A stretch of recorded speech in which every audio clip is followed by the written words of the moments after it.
I've been in your shadow for hours, but you sense nothing. Uneasy is the head that wears the crown. That's most certainly true of Insomniac, the single biggest studio during the launch year of the PlayStation 5 and beyond.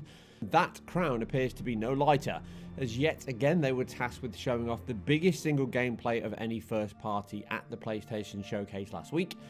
Being a technology-focused team since their inception during the 32-bit era, they quickly improved their engine to show off the potential of the PlayStation 5.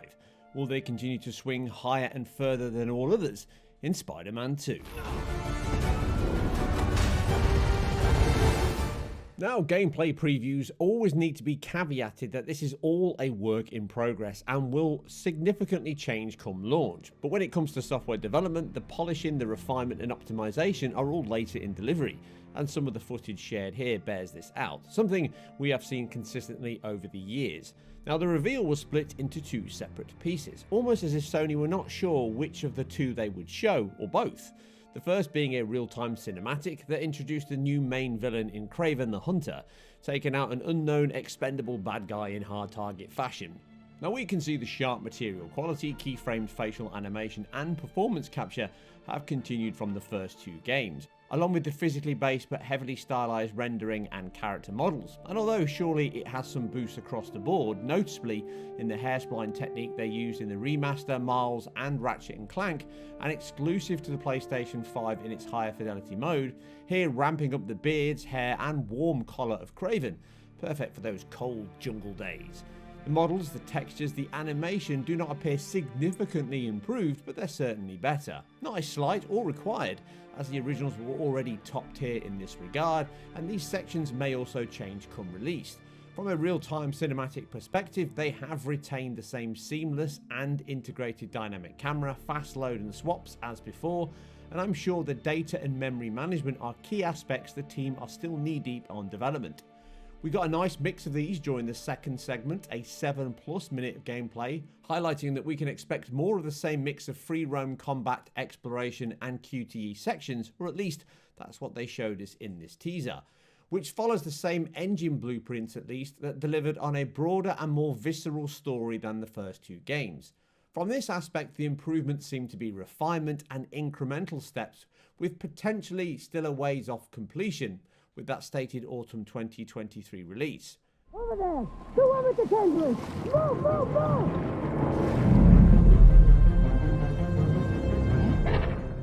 Now, showing an evolving game is nothing new, and we know this is true of Insomniac of old, with Rift Apart having multiple showings before release that demonstrated its progression.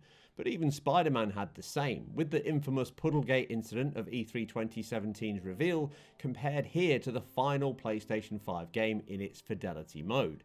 The game was improved in many areas since then, least of which was the reflections and the PS5 remaster that introduced ray trace reflections, something Miles Morales pushed further still, adding muscle deformation on Miles' suit, which leveraged the GPU via the Ziva RT machine learning mesh calculation system, which is used to generate more film-like cloth and muscle deformation, which makes a huge increase on character movement, builds, and the realism overall, as these comparison shots of the mesh technology enabled versus disabled clearly demonstrate on the Miles Morales title. Now, this is almost certainly in use here in the sequel across all suits, or at least the two outfits here donned by Miles and Spider-Man. Sorry, I mean Venom. And in addition to that, the hair spline techniques, the ray tracing itself, and almost instant loading show that Insomniac are a victim of their own success in some ways. With all of these being added to their engine post the PlayStation 4 original's release, and all exclusive to the PlayStation 5, it means that aside the improvements in these tentpole tech items, they've already played their hand on key benefits these will present in the sequel. But that is not to say they have not continued to expand on the engine features whilst improving on the ones already present. One area this has been shown off quite well was the seamless character switching. It's not new, obviously, dating back to Maniac Mansion. The Lost Vikings was built around it on 16-bit machines, as was Donkey Kong Country, among a myriad more. Modern games such as Watch Dogs Legions and even GTA 5 also enabled this across open cities, even on the PlayStation 3 and Xbox 360, which is closer to what we see here in Spider-Man 2. The swap seems to be triggered here via a set piece ending, but it may be a free choice for you during the game. The load to the new spot is only a few seconds or less, but it's hard to pick out exactly when it starts to load and swap. This is far more complex than just streaming in new data, and it was actually a very impressive technical feat for this demonstration. A mere few seconds to switch across this huge New York map, which is now expanded here with new sections not seen in the previous two games, means it could become more than just a technical feature and actually a big gameplay and puzzle solving element within the title, which the team have actually teased towards, and I look forward to learning more on this closer to launch. Now, complementing this, or building upon it, is the stark increase in world streaming and traversal. Miles by name and by nature, as using these context launch points, he can now catapult himself skyward and then become Sonic the Hedgehog in New York as he glides through the speed rings at a breakneck pace. Compared to the remaster, aligning this small section at the edge of Manhattan docks is impossible, as the new game is at least 2 to 3 times faster in moving through the city now. But the streaming of data, assets and straight into real-time cinematics shows that they have made significant leaps here.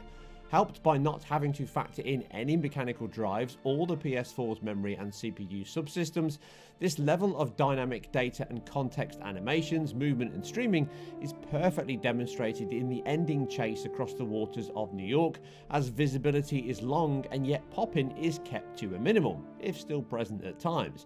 This will become, I'm sure, a key area in the game's set pieces like the previous ones, but being able to juggle more enemies, objects, density of locales and animations on the fly should again be a great enabler for Insomniac to ramp up the action, the fidelity and dynamic nature of these bread and butter scripted but fun action sequences, alongside making fast travel a core gameplay feature. Cool if I borrow this? This is really exciting! Another big area of improvement, and certainly a standard weakness within video game rendering, is water. The first title certainly didn't have the best water in games, but far from the worst. It effectively used a tessellation height map surface for the water bodies themselves, in addition to a shader tessellation of geometry around the character themselves, which is bolstered further by some alpha effects to simulate the impact of you going in and out of the water. Specular and normal maps were then added on top, which gave additional detail for the undulations and the reflections of the sunlight bouncing off the surface, which was convincing, certainly from a distance. But you generally didn't spend much time in water at all, and it wasn't used heavily in the title. In addition to this, the reflections used screen space reflections. So looking at the new game, they've certainly improved water bodies in 2 key areas. They've removed the need to rely on screen space reflections now, or at least in this mode shown off, which removes the artifact we saw with the occlusion and disocclusion errors that happen often with screen-spaced effects, now replaced fully with ray trace reflections across all these large water bodies. In addition to this, they seem to have improved the reflection quality of those ray trace reflections, adding more of a stochastic and therefore diffuse level of contact across multiple surfaces, which works perfectly for water at these low glancing angles, giving strong Fresnel lighting as that low sun bounces off the surface, along with the water ripples and undulation, gives a very pleasing level of visibility as you fly through this very frantic section. In addition to this, they've certainly significantly improved the tessellation and height map undulation, as you see here with the fight between Miles and Doc Croc.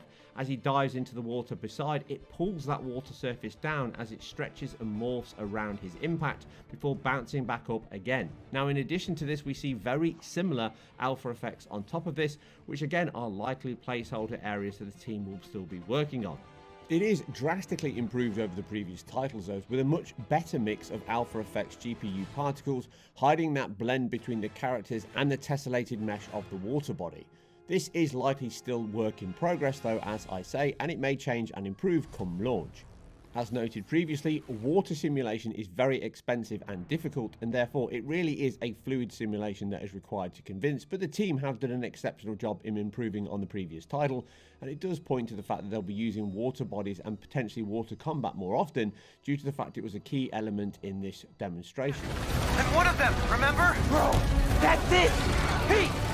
Alley-oop on 3! The original PlayStation 4 and Pro versions were and remain some of the best looking open world games of last generation. The PlayStation 5 updates improved in key areas on that, And comparing the remaster and Miles to the latest title, in only the small sections we can use in those games, we can see that changes to building, assets, materials and reflections are present. Some of the level of detail, certainly in the tree billboard imposters, do appear to be placeholder, and textures are also possibly being worked on. This is commonplace. These can be swapped out with the latest versions at any point during development. Comparison shots show tree billboards are worse at times, as are textures, but some are due to the bitrate of this 4K feed. Streaming travel is now 2 to 3 times faster than before, as no PlayStation 4 version needs to be factored in.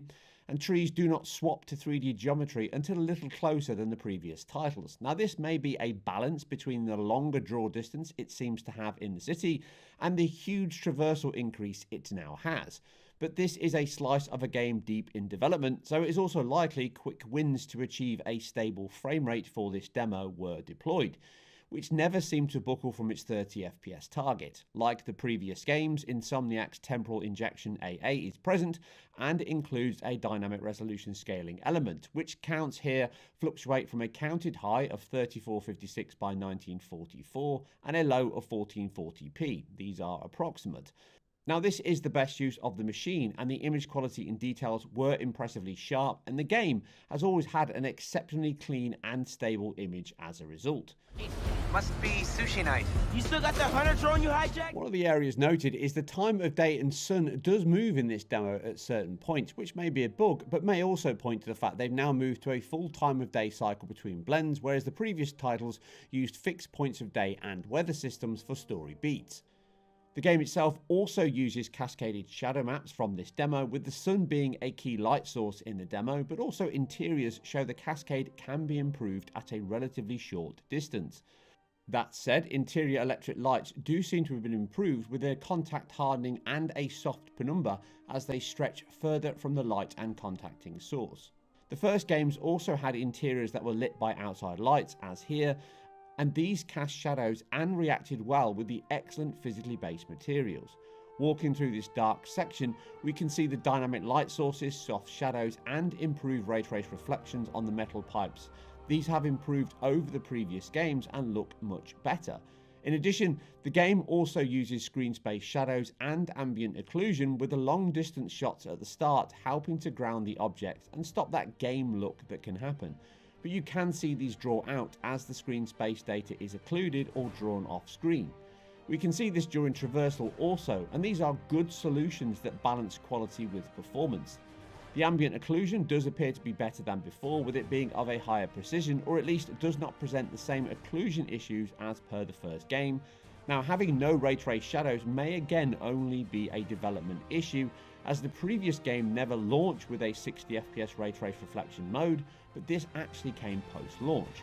So the final game may yet see these added, even if for short-range interior light sources, which would again be a perfect balance of performance and quality.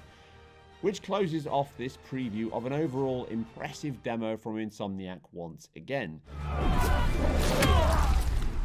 The areas that have not been shown or can be confirmed are likely going to be the most interesting. For example, the deformation and venom powers could be expanding on that Ziva RT machine learning they introduced in Miles Morales, and this will aid the dynamic blends and morphs between fixed meshes during gameplay in real time. And actually the venom powers were very impressive from a visual and animation perspective. This aids memory, space and improves that film-like quality they're going for. Now this theory is bolstered further as the venom arms and webs now cast shadows, which only the thicker web shots did in the first game, as these are polygon based and not a flat texture which the web lines were, as they do not cast shadows.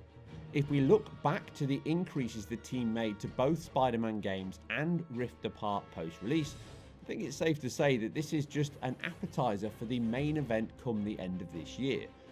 What we have is a clear evolution on the base the first games established, with clear improvements across many areas, and I'm sure the web swinging combat will be even more flamboyant and flashy than the first games. And I for one am certainly looking forward to swinging back into that very soon. And that's it for another performance and graphic related preview. If you like what we do here on IGN, then keep it IGN Performance Reviews, and we'll catch you on the next one. 1, 2,